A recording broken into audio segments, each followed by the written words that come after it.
Hello and welcome to the full-time Hangout Arsenal versus Monaco. Joined here with Moran Mohammadi and myself, Jack McDonald. Let's begin with the good, Moran. Okay, we're done. Let's go with the bad. What a terrible performance from the boys. Can you just summarize the game quickly? Yeah, it was just very, very poor. It was literally everything we worried that wouldn't happen happened. It was from head to toe. The keeper Ospina was shaky at times. The back four, Murtazak and Koscielny just weren't themselves today. Ozil was never found a rhythm in the match. Giroud, as great of a season as he's been having since his return, it was shades of the Giroud we've grown accustomed to criticizing and having so much frustration towards. It was just all around. I think my man of the match was, apart from him, probably the goal scorer Chamberlain. He came on, he uplifted, and then he had the shaky giveaway, and But also he didn't track. yeah, nothing went right today, Jack. Nothing went right. Looking aside from individual performances, I just want to touch on the mentality of the squad. First of all, going into the game, we took Monaco way too lightly, which you can't do in a Champions League match. We're in the round of 16 of the Champions League. We're obviously going to be playing against decent opposition. Obviously, they're not Bayern Munich or Barcelona, but we still need to keep them take them seriously, and we need to come out of the gates a lot faster than that. That was absolutely horrendous. Then when we go a goal down, let's make a quick push to get a goal back right away. We didn't have that. And to let a second goal in is absolutely dismal. And then when we score that goal to make it 2-1, let's just take our losses. Keep it 2-1. You know what? After we scored that goal, I was happy. I was like, you know what? Now we got a chance going into that second leg in Monaco. Obviously not thrilled about the result, but considering where we were, I'll take it. And that third goal that they scored is an absolute backbreaker of a goal. That just completely turns the tide in the two legs, and there's nothing we can do about that, Moran, because 2-1, this very attainable goal going into Monaco, but 3-1, it's going to be very improbable to go on to the next stage in the Champions League coming from that result. Let's talk about some individual performances, Moran. Let's start with the back four. Lots of question marks are going to be going to Per Mertesacker and Laurent Koscielny in those two center back roles. The defense was just not organized today. It was in shambles. That partly has to do with a very weak defensive midfield, but our experienced players have to be better. It's sad to say that Hector Bellerin today did look like a 19-year-old inexperienced fullback today, and Kieran Gibbs just looked like someone who hasn't played a lot of football in a while. Just overall from the back four was terrible. Like, sorry, my bad. My mic was a little shaky there, but yeah, like it's just positive lately since the new year. It's been, apart from the apart from two results, we've been heading into upward direction. The City result, we thought that was a change of the club, really, change of a new, maybe possibly a new era, a signal of a new era. We've been scratching results, we've been dominating teams, but then I don't know. It boggles my mind what occurred to. I still can't get over the fact we were literally picked apart by this Monaco team at times. Not even a full-strength Monaco team. Like, we're talking about not a full-strength Monaco team that are losing some of their key players, and Dimitar Berbatov was killing us, Moran. Dimitar Berbatov. Exactly. Like, I did not know this guy was still playing. I knew he went to Monaco last year. That was just a shot at him. I don't know how he's way past what he used to be at Tottenham and United. The fact that it boggles my mind. We had at one point, we had a goal kick, and Ospina booted it up, and then Berbatov coming to the midfield and wins it all alone. I can't fathom what just occurred. That was a young Monaco team too. There were a bunch of under 21 players on that team. The winger on Bellerin was around 19, 20. The Bernardo Silva was under 21. Like, it's just, I can't believe what just occurred. We got outplayed by a Monaco team that struggled to score any goals in the group stage. I think they had 6 goals heading into. I don't know about that. Maybe less. Yeah, exactly. Like, we all knew they were like a stingy defensive squad, but the fact we allowed 3 goals to this Monaco team, I think it has to go down to a mentality thing. I think once the pressure comes to this Arsenal team, they just crack like usual, and it's been the same common theme for who knows how long. And after that first goal, it was a deflection. You, you can't really blame Ospina, but that's where if you have a world-class keeper, maybe he makes that save. But it's not even why he had like 10 yards of space in front of him, Kondogbia. Why was there nobody? We were tracking back. There was literally just 2 or 3 defenders in front of Kondogbia, and they gave him 10 to 15 yards of space. Where's the tightening up? Where's the pressure on him? Yeah. Like you got like that's just poor, poor tactics, poor strategy, poor mentality from the Arsenal defense. Yeah, going against weaker opposition, we've played Santi Cazorla in that holding mid role beside Francis Coquelin, and today it just kind of showed that we needed a better second defensive midfielder in that role. Throughout the match, they were flooding pressure through us through the middle of the park, and I agree with you, man. It has to do with the mentality. But let's dissect what happened going forward today and what was wrong there. Obviously, Olivier Giroud, probably one of his worst games in an Arsenal shirt. And as you said before, Moran, he's been under a lot of criticism in his Arsenal career. So saying that's one of his worst games, he must have been pretty bad. Just you want a striker that can finish those chances, plain and simple. He gave the ball away too much, just did not look like a good player out there. Mesut Ozil, I know Gary Neville was very critical of him in that first half. And you know what? I'd have to agree with Gary Neville. You have a world-class player, and you know what? He didn't really do anything today.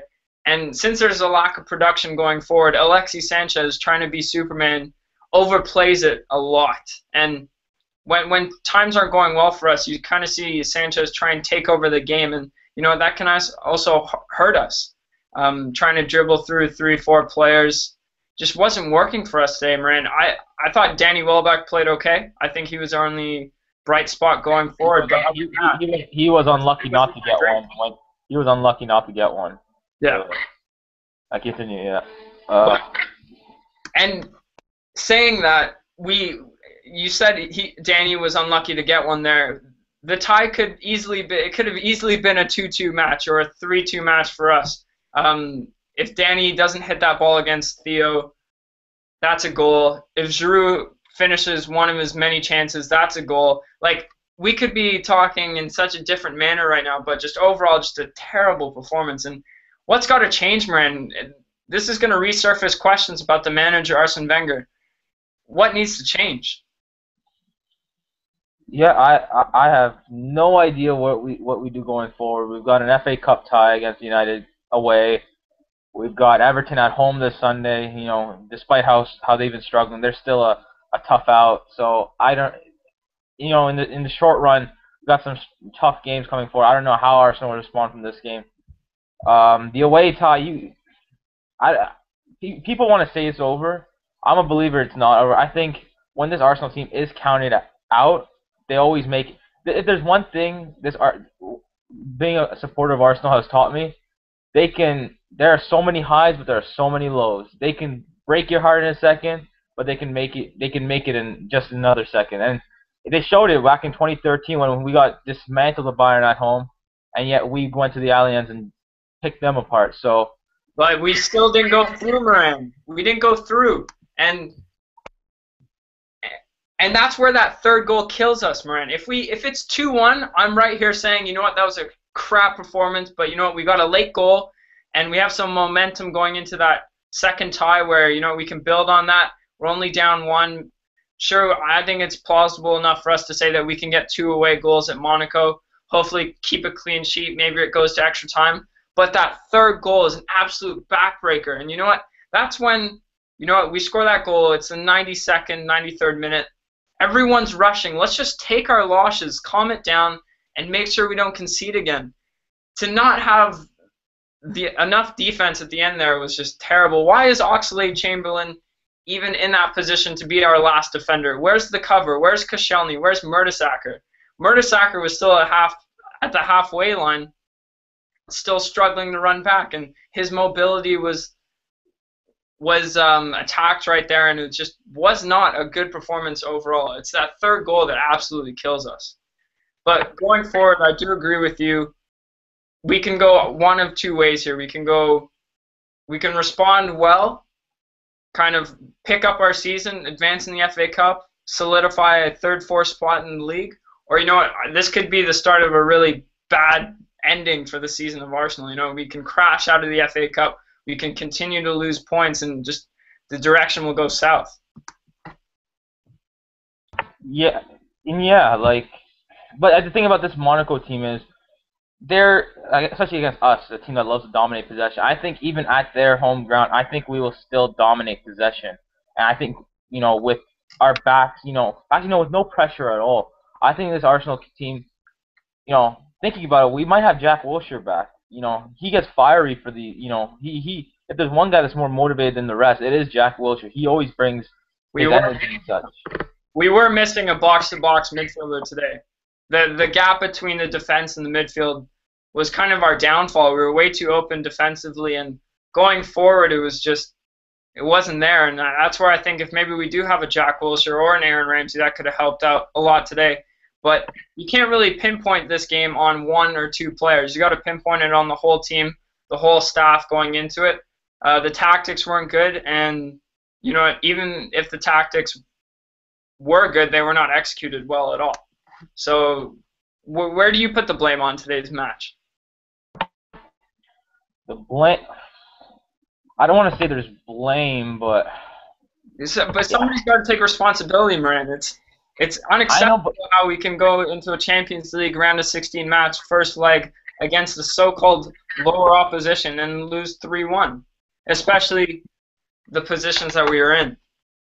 But I don't think I think it's a collective thing. I think Monaco just wanted it more. They wanted to win more. I think that comes. They were sticking in tackles left, like all over the pitch. They just, like, plain and simple, they wanted it more than Arsenal. Arsenal were not expecting, the type of, I don't know how to say it, the type of wall that the Monaco defense and Monaco squad are really presenting at them. And they manhandled us. They were more physical than us. In the middle of the park, they were getting to the ball much quicker than we were. Kondogbia, maybe that's a summer target Arsene Wenger should consider, because that guy, hey, he's something. He's a big boy in the middle of that park. And then their defense, starting with that Abdenour guy. I'm sorry if I didn't pronounce that right. He was a rock for them. Like, they just, plain and simple, they wanted it more, and it's frustrating to see in a Champions League fixture that one team wanted it more than the other. Yeah, and also in these big games, you look to your big players to come up big, and I'd consider that Mesut Ozil, Alexis Sanchez, and Olivier Giroud. And you could definitely say Mesut Ozil and Giroud were probably our two worst players out there today. And when your creator of chances isn't playing well, and when your supposedly finisher of those chances isn't playing well, it's a recipe for disaster. And Mesut Ozil did not play like a £42 million player. Giroud did not play like a top Premier League striker that we hope to believe he is. And for fans like myself who keep on defending the guy against fans like you, Moran, it doesn't help my cause when he plays like this in a big match. And going forward, he just needs to be more consistent. You don't know what type of Olivier Giroud you're going to get. And part of being a top player is consistency. And right now, you're not sure what you're going to get from your striker. If you just comparing him to Diego Costa, I saw a quote that Giroud made in the press today. He wants to be more like Diego Costa. Well, I'm pretty sure Chelsea fans know exactly what they're going to get when Diego Costa gets out there. Arsenal fans, we don't have that luxury with our striker right now. And that's something that Giroud really needs to improve upon. And Mesut Ozil, the consistency wasn't there. And one thing I also want to say is Arsene Wenger's substitutions. Why take Santi Cazorla off when Mesut Ozil was inexistent? Non-existent. Santi Cazorla is one of the players that I trust most with the ball, and you're choosing to take him off over Mesut Ozil, who hasn't done anything all match. That substitution made me scratch my head a little bit. Although the Theo Walcott substitution, I think, was very good. Came on early, and he produced a little bit when he came on. But just overall, just a bad day to be an Arsenal fan, Marin. Oh, this is to say this is a bad day. It's a little bit putting it lightly. It's watching the game like in the second half. I'm just wondering, is this really a dream? Because I did not expect the type of performance that I saw today. I did not expect that at all. But it's a little. I don't want to put a little too much on the guy, but Danny Welbeck, I was excited by his arrival. Unlike it was a split between Arsenal fans that whether he would have been a good hit signing or not. I was a big supporter. I was excited by his arrival. I think he had potential and promise that has yet to be touched. But the amount of opportunities he's getting, game in and game out, and he's not really producing. He's not really, when he went up at center forward, he didn't really move much. As on the flank, he makes those runs. He just can't produce something or contribute. So I think it's time I think you gotta look at dropping him sooner or later. If Walcott and Chamberlain are able to get subbed on, I think you got to consider one of them coming on now because Danny Welbeck's not producing right now. Yeah. Here's a comment from Survival Gaming. Szczesny would have saved the first and last goal. I don't necessarily agree with that, but I do bring up the question to you, Marin. What did you see from Ospina today? Do you think he could have done better with that first goal? And just what do you think of the goalkeeper's performance today? Well, honestly, I do think Szczesny would have saved those. I honestly think, apart from how Szczesny, puts out his image, he is a really good shot stopper. He just knows how to block the ball really. Ospina, his hands. I'm really surprised how shaky his hands were. Especially on that free kick near the end of the match, right at him, he coughs it up. His hands is just, especially on corner kicks, you see it. He doesn't really like to catch the ball. He likes to punch it out. Yeah. So Ospina, at times I'm really worried about him. I do think he's much more experienced, more mature of a player than Szczesny is. But apart from shot stopping, I do think Szczesny is a much better shot stopper stopper alone than Ospina, and that's maybe in the area that maybe Szczesny would have provided today. Another thing is just Ospina's distribution. I remember one time he played a ball to, I think it was Oxlade-Chamberlain, a little chip pass with lots of pressure on his back, and you're just sitting there wondering, just kick the ball up the field, It just, sometimes it didn't make sense. But I think, honestly, the root of the problem today was the midfield. Sure, the defending at the back was poor and unorganized, but the midfield didn't really give us much going forward. Didn't track going back. Coquelin having to go off with that early yellow card killed us going forward. And in that second half, there was absolutely no cover. And I'm going to repeat this one more time. Why are we going full out for that second goal at 2-1? I understand that we want to tie the game up, but conceding a third away goal is way more important than getting that second one right away. We still have 90 minutes to do that in Monaco, but that third away goal is absolutely killer, and I think doesn't really give us a chance in that second leg. But going forward, Moran, what do you want to see the lineup going forward? And do you think players like Giroud and Ozil need to be dropped going forward? Because you could make a strong argument that I think maybe Ozil, sure, he had a good start coming back from his injury, but performances like this are unacceptable, and I think maybe you put an experienced player like Thomas Rosicky in his spot for the next game. That's my opinion. Giroud, what do we do with him going forward, Marin? Well, every striker has his off days, and Giroud has them more than not. But looking at how his form has been since his return, I don't think he merits a drop more than in previous times. I think his goal-scoring run speaks for itself. He does score, especially in the Premier League. He can score at a consistent rate. Yeah. Is he clinical? At what we see, especially at today's performance, no, he's not a clinical finisher. But recently, his run of form, he has put away his chances. And one off day, every striker has his off day. It's happened to the best of them. Van Persie has a bunch nowadays he has a bunch of off days. So, I don't think Giroud really merits. I think he should stay in the lineup. Ozil on the other chance. I think even his performances of late have been solid. They really have been.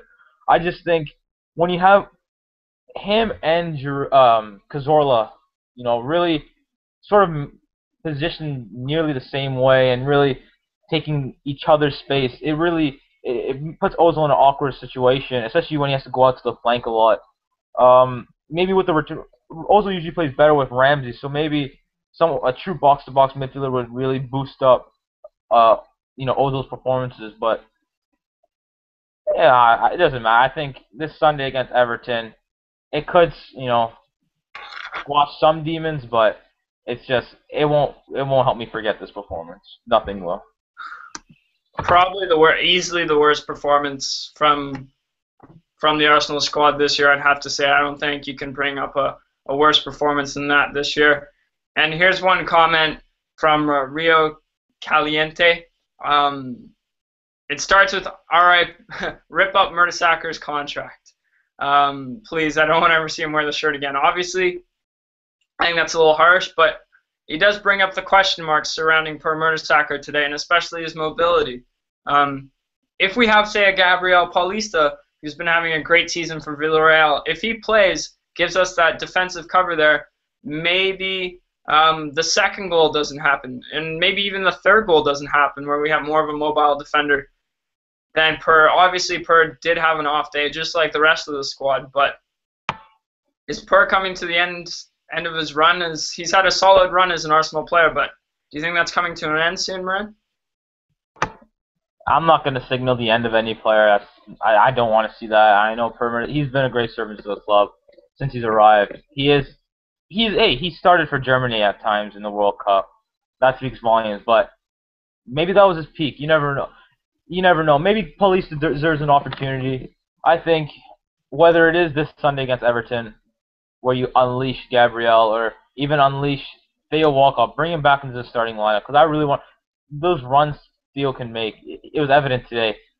He's just he just needs to be more sharp. He just needs to return to that sharpness he once was before his injury. I think he will be, the Theo of old, the great English talent that we all expected from him. And one last talking point that we'll end on is Alexis Sanchez.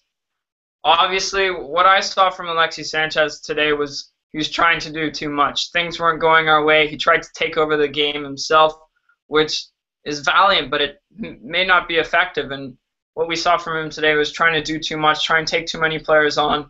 And he did have some nice through balls to Mesut Ozil, Theo Walcott in the first and second half, but some unrealistic passes that he was trying to attempt and just trying to do too much. Obviously, he's on a little bit of a goal drought since starting the season on fire. What do you want to see from Alexis Sanchez going forward, and do you think he can turn around on the weekend against Everton? First thing I want from Alexis Sanchez is to sit on the bench, because he needs a break. I think he has played. I think the fatigue is getting to him right now. He's an amazing player. He's still arguably the player of the year in the Premier League, maybe number 2, however you see it. He just needs a rest. That's why I think the fatigue has cost him. Drop him to the bench for a match, and then I think he'll return to as sharp as he was before. He's just looking today. I just think, I don't know. I think Sanchez, he's one of those players that he will give you something every match as a thing, but lately it's just he hasn't been clicking. Exactly. And summarize, honestly, the people that I feel most for today are the fans that went out to the Emirates Stadium today, paying high ticket prices in this Champions League match, Category A prices, and to see a performance like that against a weaker side with the passion that they showed today. Moran, you brought up earlier, going into a Champions League tie, you don't usually see a team wanting it more, obviously, than the other team, and that's what we saw from the Monaco players today, just wanting it more than the Arsenal players. Didn't work out. They came out, executed their game plan perfectly, and we didn't execute, and then that's what it comes down to. How ironic is it that this performance comes on the day of the premiere of the Invincibles documentary? How awkward is that? You Like know, how? night and day between the two squads for sure. Just the mentality and the I think referencing to that point, Marin, everyone going into this tie was talking about how good of a draw it was for Arsenal facing Monaco. But you know what? The Monaco manager was saying, you know what? It's actually a pretty good tie for us. And going referencing that Invincibles era, Marin, you would never ever have a team say, you know what? We like this draw. We just we're not striking fear into the opponents like we once were, and you know what? That's not going to change overnight. That's going to be a long process that we have to change, but we can at least start that process overnight. Any last words, Marin? Uh, I don't. I know this is a random thought. This is a random thought, but if we did have someone of the likes of Lucas Podolski who was on the bench available today, do you think that maybe they? No. Well, sorry to answer that point so quickly and cut you off, but we did have that person. That was Oxlade-Chamberlain. He came on and he gave us that goal. Walcott was close to scoring again. We got that goal at 2-1. You know what? I'll take our losses. Sure, it wasn't the greatest performances, but we can at least live with that going into that second leg.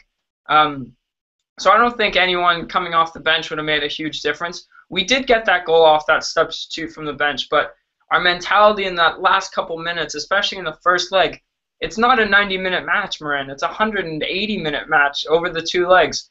The 94th minute in extra time matters just as much as the third minute in the next game. We got to be more defensively aware and just more defensively stable, and we weren't set up like that going forward. But Yeah, it was just a random thought. Just giving him another 45 minutes to get into the match. If something landed to Podolski's feet in the in the box, I'm 99% sure he would finish that. That's just my perception of how clinical he is. But obviously, he's not at the club anymore. He will return though, from what I've heard. And now he says stick with the squad. Now I think we will put up a fight at Monaco. I think the return of Jack Wilshere. I'm looking forward to the return of Jack Wilshere. I really do think he will propel us to maybe not. I hope the win in the tie, but just a great run to end the season. thank you for all your comments today. Obviously, just a terrible, terrible day to be an Arsenal fan. Going forward, tough ties against Everton and Manchester United. Hopefully we can really bounce back because that's what we need. This can either be the turning point going forward or going downwards. And, it really easily can go both ways. Thanks for joining us today. Thanks you for all your comments. This was the full-time Hangout Arsenal versus Monaco. Onwards and upwards and up the Arsenal.